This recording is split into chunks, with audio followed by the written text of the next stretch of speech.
An update to the LightX2V 14B model used for acceleration requires just 4 steps to generate videos and can be seamlessly integrated into our existing workflow. Its concrete manifestation is a bare model. Although it's text to video, various functions can be applied through the VAE model. It was released by the same user who previously published the KSK model and can also be considered an update to the earlier transformer ED3B model, expanding it to 14B parameters. I'm using a bare model of LightX2V that can be extracted. A 3-meter model left a very deep impression on us. It outperformed the capabilities of a 1.3-meter model in our video training results. So this time, the Noir model of LightX2V has an advantage that goes beyond just having fewer steps. It's more important that it can achieve good results with relatively few steps. Because in terms of the acceleration models we've previously obtained, there's not much difference between 4 steps and 8 steps. But the biggest feature of today's LightX2V model is that it has the reduction in effect from keeping fewer steps is very minimal. At least from what I see now, the results I obtained using this accelerated LoRa model don't show a significant difference compared to Fusion X. Then let's look at the workflow. I'm using the RunningHub online config pre-training platform here. The performance of this acceleration model is straightforward. Just connect the LoRa model. In terms of steps, it can be adjusted between 4 to 8 steps. If CFG is reduced to 1, setting the number of steps to 5 is already very conservative. The scheduler is recommended to use LCM, but I didn't encounter any major issues using UniPC. In my observation, when it comes to the multi-image tail frame task, in the process of using language control with references, the results from the 5-step approach are almost identical to those from our 8-step method. The key is not to tune dynamically like the previous generation of KSK. So we've completed our explanation on tuning this AWAR model. Then we look at some test results. As for the closing frame of 3 images, the first one doesn't lose its motion and the second one has no color bias. The TokenRhythm model using Fusion X previously had a color bias issue. At that time, we used 8 steps. This time, looking at it, the restoration of the reference image is still quite good. Nowadays, as time goes by, people are becoming more and more concerned about speeding up things.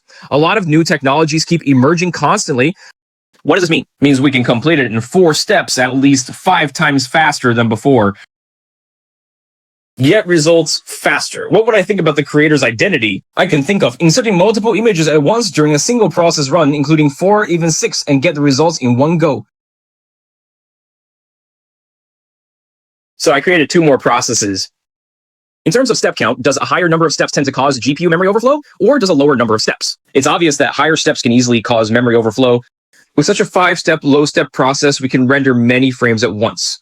So I've tried up to frame 201, which covers more than 10 seconds, but there's really no noticeable difference.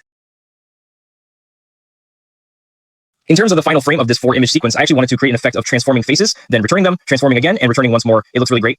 This process takes 121 frames and usually lasts less than 5 minutes. This is a highly cost-effective LoRa model, so I strongly recommend everyone to use it. Of course, this final frame can be made more flexible. The main thing is to control the image, lock several frames, and then perform an operation similar to overlapping between the images. Navigate to RunHub's AI or click the link in the introduction to register and get 1200 gigabytes. Logging in daily also gives you 100 points. The corresponding AI workflow and one-click AI applications have been deployed online and can now be run and tested online. Then I tested this process of control plus reference. For our reference character, there was no drop in similarity, and it ran very stably. In most cases, the methods used won't go beyond the 7 practical approaches of the VAE model. Check out this collection if you're interested, or you can check previous videos. Currently, this model is available on KJ's Hugging Face or my cloud drive without any issues. Based on the current test results, inserting the VSE model into any process is completely feasible. So most of the time, this channel shares open source models and projects, but closed source models are where RunningHub really shines. It brought down the prices of many popular models, like VQ. Some models like Kelling and Wansheng have specifications that are even lower than the officially announced prices. The more you use it, the more you'll realize that saving up over time really adds up.